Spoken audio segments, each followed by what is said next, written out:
آله والطيبين والطاهرين وصحابته ومن تبعهم بإحسان إلى يوم الدين أما بعد. Did any of you guys come out? I saw you on Friday. Did any of you guys come out on Friday? You came out on Friday. Yeah, you were there. Were you guys there on Friday? No. Okay. Haters? Yeah, got it. What did you guys think? Was it fun? Enjoyable? I told my roommate, the last guy, the really big one, I'm like, man, you should have done more workouts. He's like, man, I wasn't sure. I thought some might get hurt or might pull a muscle. I don't want to get in trouble. But it was cool, alhamdulillah. So Hashir yesterday, the second guy, he had a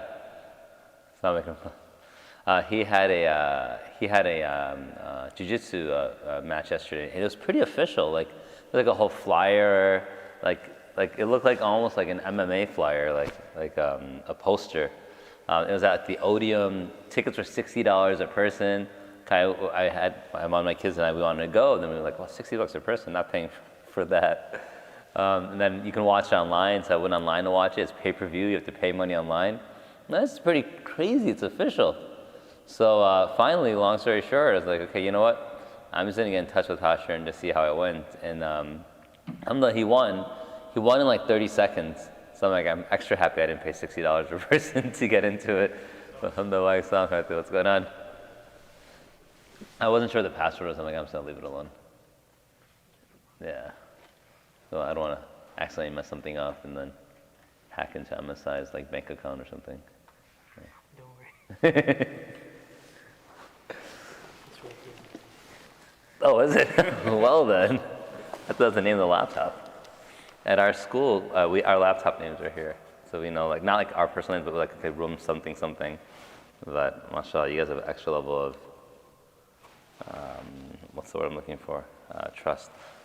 Is it online, just normal? The book? Not the book, the broadcast. Yeah, they first take care of it. Okay. I don't know how any of that works. That's the book, yeah. But what about, so the broadcast are you running then? Oh, it should be. Let me check. So anyway, it was cool, alhamdulillah. He won really quickly, really decisively.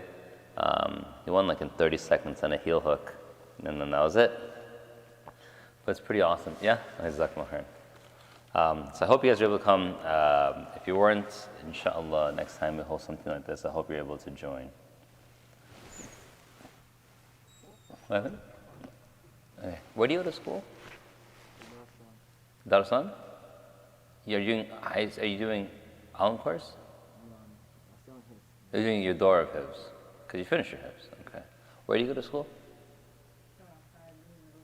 Hadley, yeah. You're in Whedon, yeah. And where are you guys at?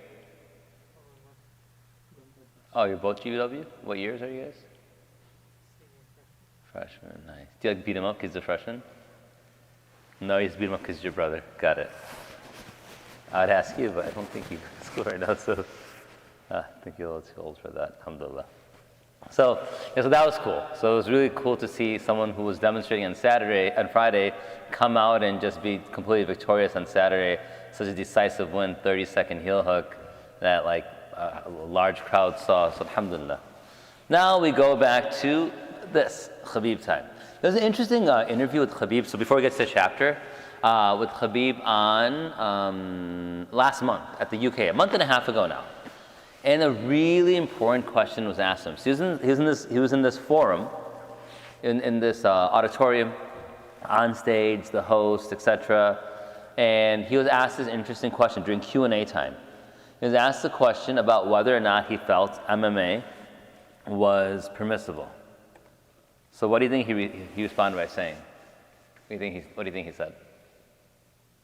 He asked about whether or not MMA is permissible. No response? Was there, Hamza? No response? Nothing? Sorry, depends. Okay, what about you? I think he didn't think it's permissible. Yeah, okay, what do you think? No? Man. You okay? You look like you're either really tired or just like you don't want to be here. Or it could be a combination of both, and which is fine. So he actually did respond by saying that, yeah, I don't think hitting in the face is allowed. It's not good. I don't recommend it for people. So he completely said it wasn't okay. So that puts us in a very weird position. Number one, it's really noble and honorable for him to think that MMA is not permissible, because Islamically, it's not permissible. Like that's the reality there. He didn't try to justify his actions. He didn't try to pretend like, no, different opinion. He was pretty open, like, no, it's not right. You can't hit in the face, etc.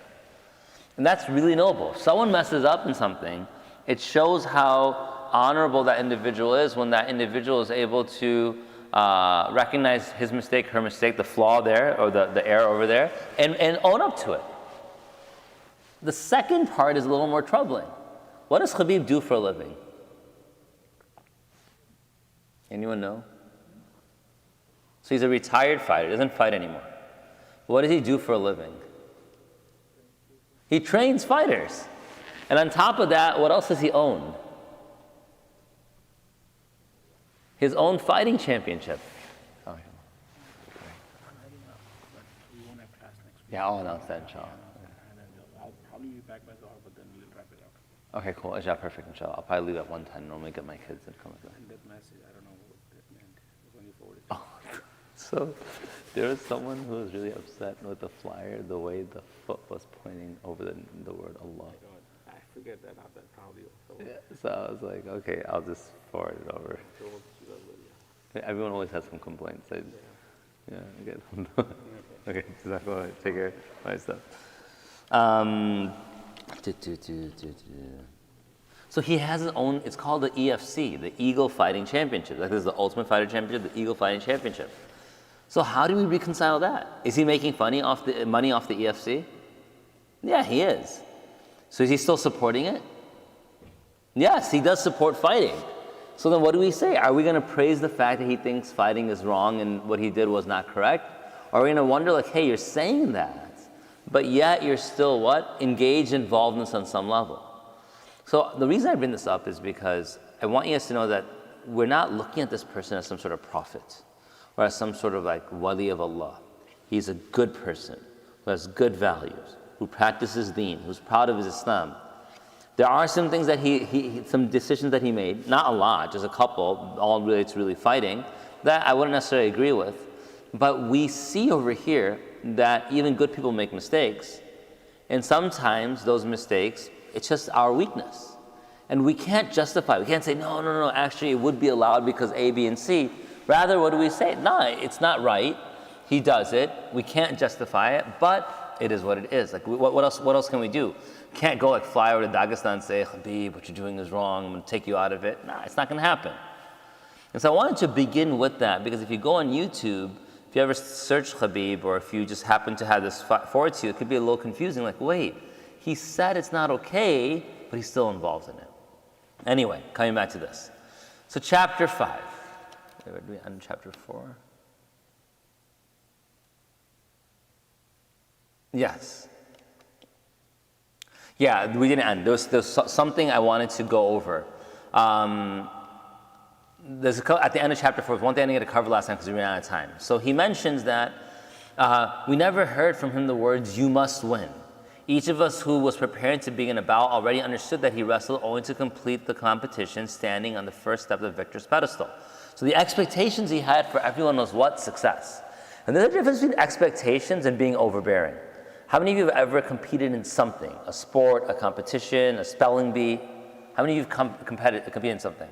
Never? Never? Never, ever, anything. Dude, we gotta get you in a competition. Let's get you into some sort of competition. Like, I don't know, have like a thumb war tournament. And then, right? Let's do something, but a competition. When you enter the competition, what's your expectation? To win. Even if you're not good, your hope at least is to win. So the difference between hope and expectations versus what? So hope and expectations is what a person is aiming for. So you enter a spelling bee, you want to be first place. You enter a tournament, you want to be first place. That's your hope and expectation. But at the same time, that's different than being what? Proud and arrogant. What Khabib's father was doing is something all of us have to be aware of. And that is this idea that we have high expectations for ourselves. We shouldn't say, oh, I'm only going to pray 2 times a day, and I'm just going to fast like a week in Ramadan, I'm going to go to school, I'm just going to get a D. Those aren't expectations. That's absolute ridiculousness. And we are lowering the bar so much that we're only hurting ourselves. We're only hurting ourselves. We should have a high expectation, high resolve for ourselves. And when we have that high expectation, high resolve, we should aim to achieve it. If we fall short, that's an entirely different thing. But we should not aim for mediocrity. Oh, I'm going to be the best C student in school. No, you aim for an A. You don't get an A, that's fine, but you aim for it. What does aiming for it mean? Number 1, you have the intention and objective present. Number 2, you make the effort that's necessary to reach it. Number 3, you seek support from those individuals who are able to provide insight and empower you to be able to achieve it. And number 4, if you fall short, you don't what? You don't get down on yourself. You try again. That's what it means to be successful. So you have to start off with the objective and the intention. What am I doing? Well, I'm competing in this tournament. Harsha didn't go to the jiu-jitsu match or meet on Saturday saying, okay, you know what? I'll do well. Hopefully I'll win. Maybe I'll lose. But inshallah, I'll just try. No. This whole try thing, I don't like it. Of course, we know we're supposed to try. That's an assumption. When I was little, you would get these trophies. And you got a trophy if you what? Place first place. If you place second place. Or if you played third place. After that, you don't really get a trophy. Nowadays, you have participation trophies. Actually, in one of my years in baseball, I did have a participation trophy. We have these participation trophies, etc. So everyone's made to feel like a winner. Yes, all of us should feel like a winner because we tried. But the mere fact that we try doesn't mean we're the best. And it's given these people like a delusional thought when it comes to what it means to be successful. Just trying is not enough. You can't go to your teacher and say, well, I tried. She's like, what do you mean tried? You failed. Yeah, but I tried. Trying has some proof behind it. Sometimes the proof is just the effort you put in, and it's going to be visible. In 8th grade, I remember my Spanish teacher, Miss Galt. She, I was getting a solid F in that class, like solid F. Like no one could question the F I was getting. I just could not understand Spanish. It was my first year taking Spanish. I just could not understand it. I was really struggling. I was doing all this extra work for her. Like I was coming after school or coming before school sometimes, and I would review the vocab. I would have a notebook where I copied all the vocab words down and like 10 times each, and I still couldn't get it. And I would show it to her daily. So finally, the day came for the end of the semester, and I'm like, oh man, it's 8th grade, I want to graduate. I open the report card, A-. So I go to Miss Galt, I'm like, Miss Galt, and she's like, yes, Tomas. So my name in Spanish class was Tomas. So I'm like, I don't, it's an A-. I know I failed. She's like, Saad, let me tell you something. So she actually called me Saad at that point. She was like, you tried really hard. And just because you couldn't understand that, I shouldn't hold it against you. You were one of the few people in class who were actually trying. Some spoke Spanish, it came easy for them. Some languages just came easy, but you tried really hard. So the recognition of trying, Allah will always see it. As much and hard as you try, He'll always see it. But you can't be content with very little. So you should set some goals. So maybe your goal will not be to be first place, like you'll run a marathon. And your goal won't be to be first place, but you'll set a goal. And what's the goal? You're going to finish it this year. Well, that's a solid goal. And just because you took 10 steps and you gave up and you're like, oh, I tried, is not enough. You should do that which you are able within your own power to try to reach it. And you access those who have knowledge and ability and insight and wisdom to help you. And then if you fall short, then yeah, you brush it off and you say, okay, next time I'm resetting my intention. And that's true with everything, with deen, etc. So then he mentioned in the last 20, 30 minutes of his training sessions, Father often told stories of the sporting careers of great champions, thus giving us food for thought about persistence of character, perseverance in achieving goals, and the ability to control oneself at the right time. And that was something very, very big. When you learn about people like we're learning about Khabib right now, it sort of inspires you. And the inspiration gained from this one was one that could not be overstated. it was very, very high inspiration. Because the person felt, man, these individuals are doing this, I can do the same thing. And that's what pushed Khabib quite a bit.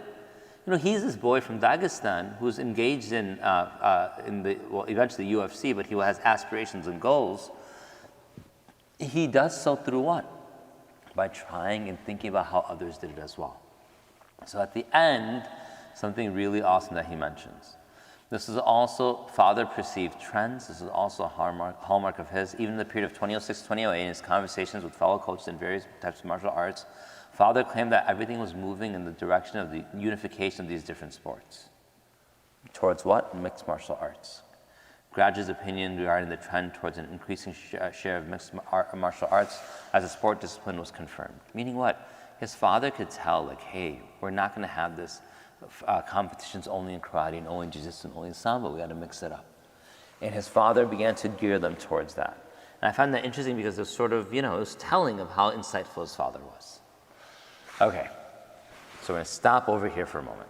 Okay, I'm going to ask you guys to try a couple quick things for me. Okay, because we're getting to discipline right now. So you're going to try a couple quick things for me. It's going to be very simple, but it's going to be physical. Are there sisters downstairs? That's like everyone's answers today. It's just that this shoulder shrug. Hey, what do you think? I'm going to start doing this all the time. My wife talks to me. Hey, how are you feeling? Where are you going? Do you love me? Because all you guys are shoulder shrugging today. We're going to do a couple of things right now, okay? I want to get you guys a little more physically involved. So, very simple, not even exercises, just holds, okay? I want you to understand what this chapter of discipline really refers to, okay? So those of you online, if you want to join us in this as well, you can. I'm going to ask everyone, you're not going to do push-ups. I'm just going to ask you again to push-up position, okay? So give me a moment and take off my coat.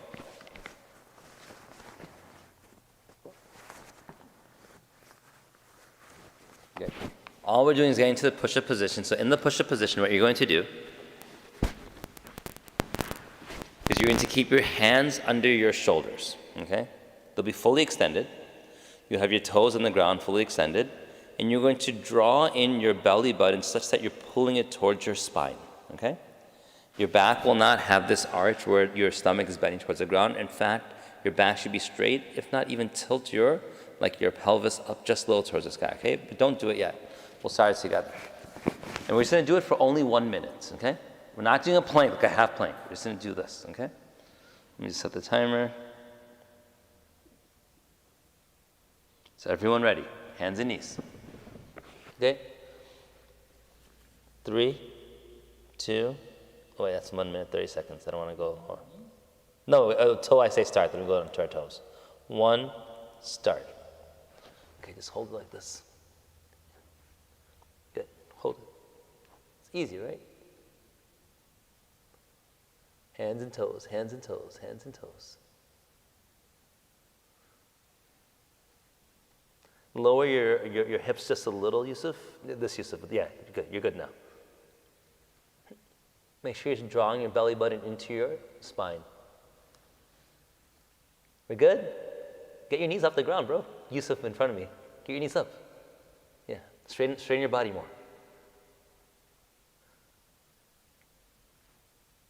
Uzair, are your knees touching? No? Hamza, are your knees touching? No? Okay, I can't tell. How are you doing? Are you good? Struggling? No? You pulling your belly button into your spine?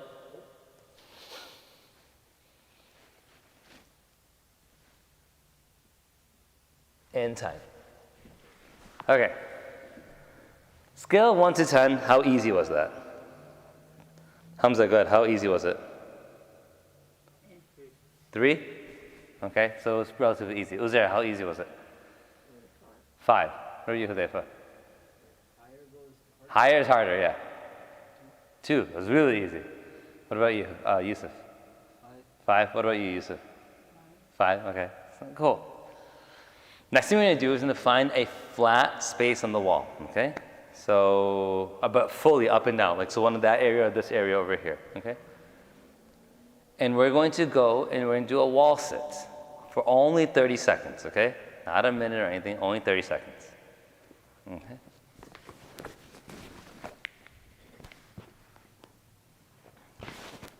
Those of you online, you can do the same thing as well, inshallah. We're not really working out, so I'm getting to the point over here. 30 seconds.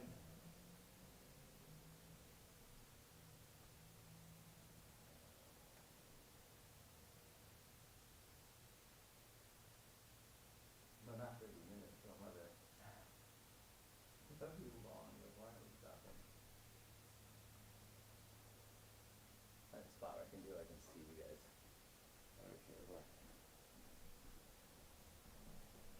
Okay. In 5. So you guys know how to do this, right? You're going to lean against the wall. You're going to bring your hips such that they are going to form a 90-degree angle to the ground. Your feet should be on your knees. Your shoulders should be back. Your hands should not be pressing against your knees. 3, 2, 1, start. No sitting on that thing, Yusuf, in case you are. Yeah. You can lower your hips, go lower, go lower. Yusuf, go lower, come down. A little more, you're good. Back, shoulders against, head back, shoulders back. Hudayfa, lower your rear end, bro. Lower, lower, lower, lower. I want a 90-degree angle. Lower, lower, lower, lower, and come on, a little lower. Just, you're good, you're good. Yeah. Yusuf, a little lower. And stop. Only 30 seconds, that's it. Wasn't bad. So Yusuf, how was it? Scale of 1 to 10. That's not a number, it's shoulder shrug day for you guys. No, what do you think? 5. 5, what about you? 6, what about you? What about you? Sorry? 2, so it's really easy. What about you? 2. Oh man, these guys. Start doing some harder stuff with these guys. Now for those of you like 5 and 6, for either one of the two, we're not going to do more for now. I'd love to take you guys to some more. If I were to ask you to do this once in a while, once a month, maybe in the year, I'd randomly find you like, hey, just do this. Would it be hard? Maybe, yes. Yeah, I mean, would it be bothersome to you? Like, oh man, he just asked me this 2 years ago, I gotta do it again? No, you don't really care. Imagine every day coming and knowing I'm gonna be pushed to the limit and I've been in wrestling practice before, so I used to wrestle. I remember one day in practice, I just snapped. I just started crying. I just couldn't take it anymore. You're losing 10, 15 pounds for a meet. You're pushing yourself to like all the waterway is sucked out of you. You're nonstop sprinting, etc. And it's just like, I just remember I just cracked. And coach looked at me and was like, let's take a break.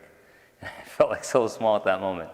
But this chapter, discipline was the only thing we knew. This chapter goes into this idea of discipline. Discipline is very easy.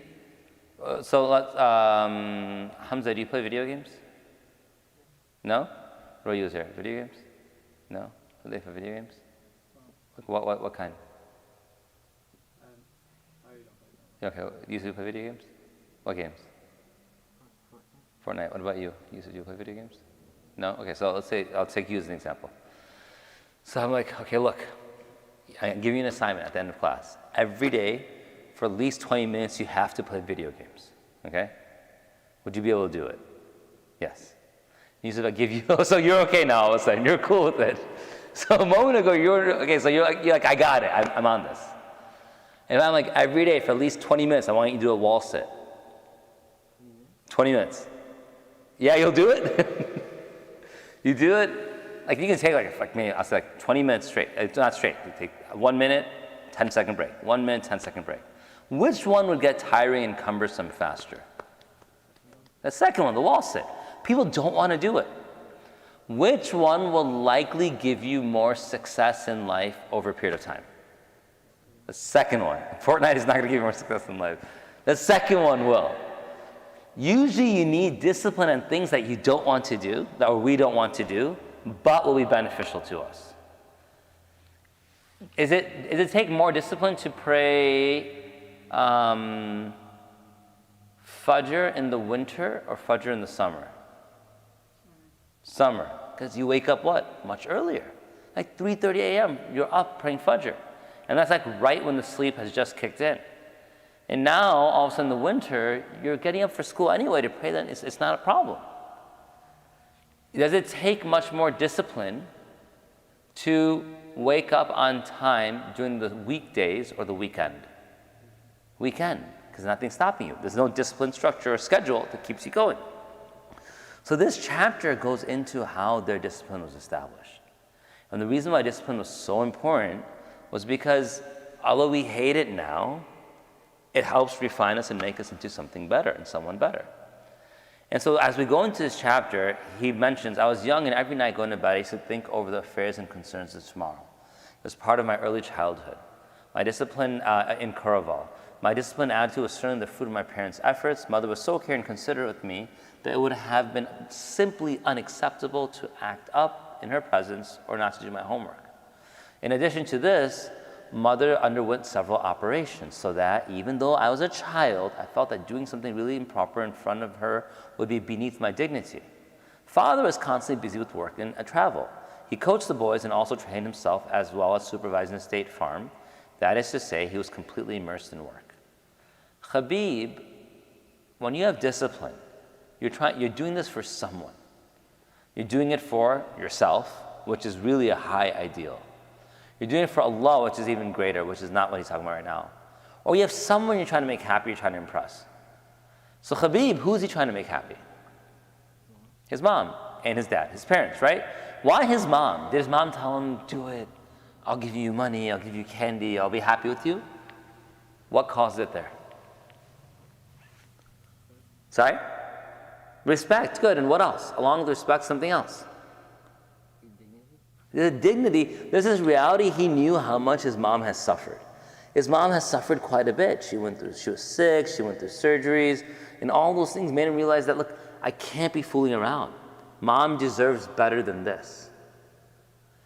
And on the flip side, his dad was out working and doing all these other things that he knew that his dad also, it would be helpful to him. One of the things that kickstarts discipline and makes it something that is easier to attain is knowing why you're going to be disciplined. Like if someone's losing weight and they say, oh, I want to lose 10 pounds. Will they lose 10 pounds? Maybe. But if they say, I want to lose 10 pounds because I am going to, I'm going to a wedding and no one has seen me since the pandemic, and they'll think I turn into a big fat slob if I don't lose these 10 pounds. So I have a month to do so. Who will be more successful, the first example or the second example? Second, why the second? Yeah, the reason. There's a reason, a time frame you set. When you have a motivation, it pushes you forward, even in discipline.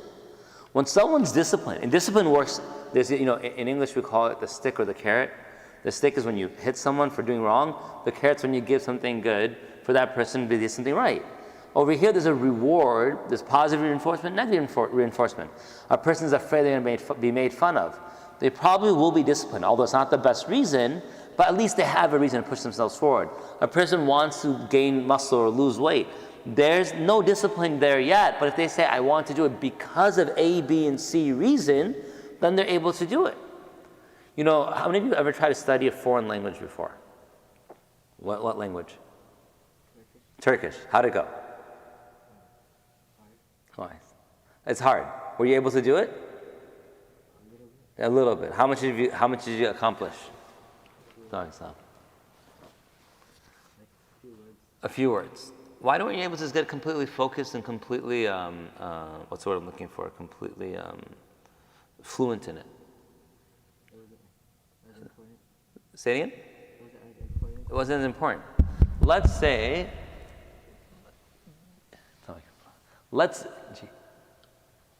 ये पूरा करे आजान देने पहले अदान तो 110 पे है 110 नहीं 110 तो 1:30 बजे नमाज है और 1 बजे आजान देते हैं हम रोज say okay डेली 1 okay मैं देता हूँ daily okay so we'll stop over here guys okay subhanallah bihamdi subhanallahi la ilaha illa anta astaghfiruka wa atubu ilayk wa akhiru da'wana alhamdulillahi rabbil alamin okay.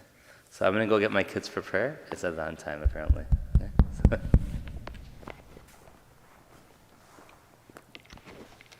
Allah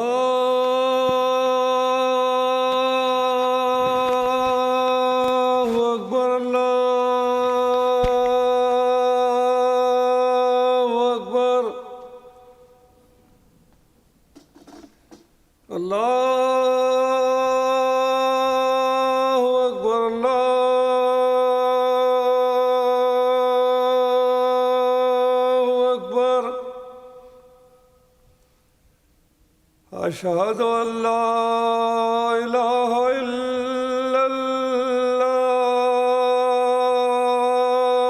الله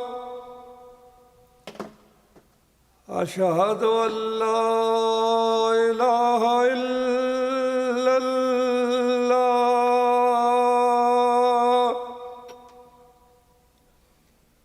أشهد أن محمدًا رسول الله أشهد أن محمدًا رسول الله حي على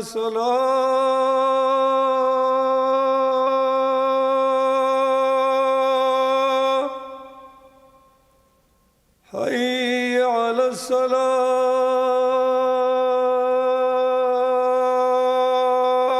الصلاة حي على الفلاح حي على الفلاح الله أكبر الله أكبر لا إله إلا الله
الله أكبر الله أكبر الله أكبر الله أكبر أشهد أن لا إله إلا الله أشهد أن لا إله إلا الله أشهد أن محمدا رسول الله أشهد أن محمدا رسول الله حي على الصلاة حي على الصلاة حي على الفلاح حي على الفلاح قد قامت الصلاة قد قامت الصلاة الله أكبر الله أكبر لا إله إلا الله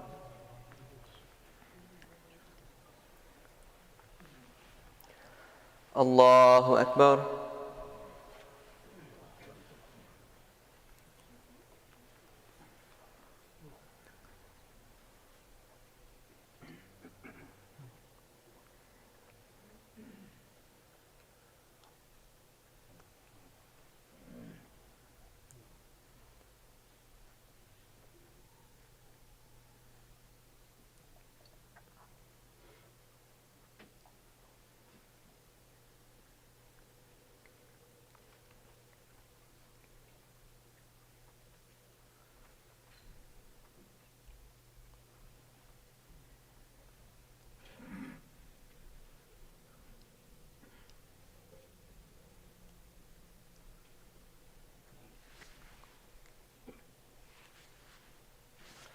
الله أكبر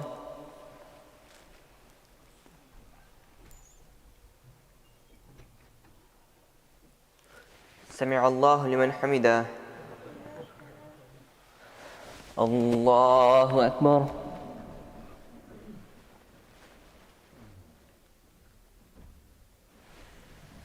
الله أكبر الله أكبر